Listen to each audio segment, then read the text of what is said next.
सभे मगहिया भाई बहन के भूलेटन काका के राम राम। अथिन मगहिया खबर में सुनथिन देश दुनिया के खबर।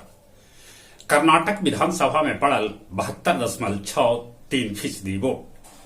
एग्जिट पोल के मुताबिक कांग्रेस के बन जाए सरकार।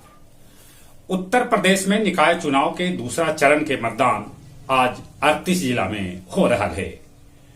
विश्व विरासत में शामिल हो सका है गुरु रविन्द्रनाथ टैगोर के शांति निकेतन। बिहार में अब जमीन रजिस्ट्री में जरूरत हो आधार कार्ड। बिहार के मुख्यमंत्री नीतीश कुमार उड़ीसा के मुख्यमंत्री हेमंत सोरेन से कैलन भेंट। आज वो महाराष्ट्र में उद्धव और शरद पवार से करता भेंट।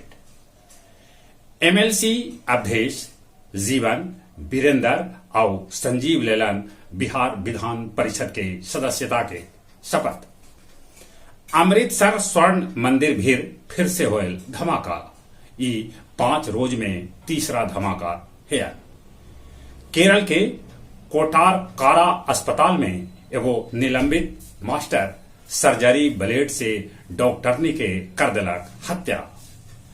झारखंड के निलंबित आईएएस पूजा सिंघल के 82.77 करोड़ के संपत्ति ईडी कैलक जब्त।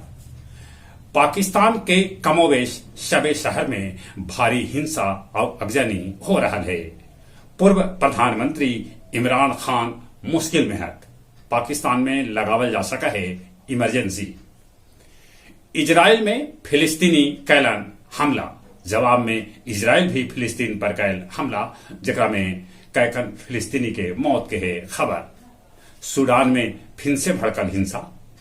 22 जून के अमेरिका जा सका था भारतीय प्रधानमंत्री नरेंद्र मोदी। वो जॉन बाइडेन के रात्रि भोज में शामिल हो सका था।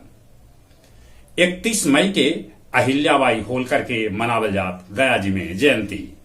शेरघाटी में 45 लाख के तो चतरा मोड़ भी 339 कार्टून विदेशी दारू पुलिस कैलक जब्त। भाकपा माओवादी इमानाबाद में पोस्टर साट के 9 गो आदमी के कैलन है मौत के फरमान जारी।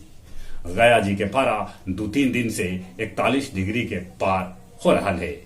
अब कुछ खेल के समाचार। आईपीएल में Chennai super Kings Delhi Capitals के 27 रन से हरा दिला।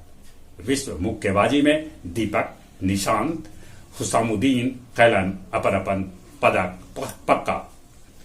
गुजरात टाइटंस टीम बैगनी रंग के पोशाक ई वास्ते पहनत कि वो कैंसर के खिलाफ जंग के कर रहा है समर्थन।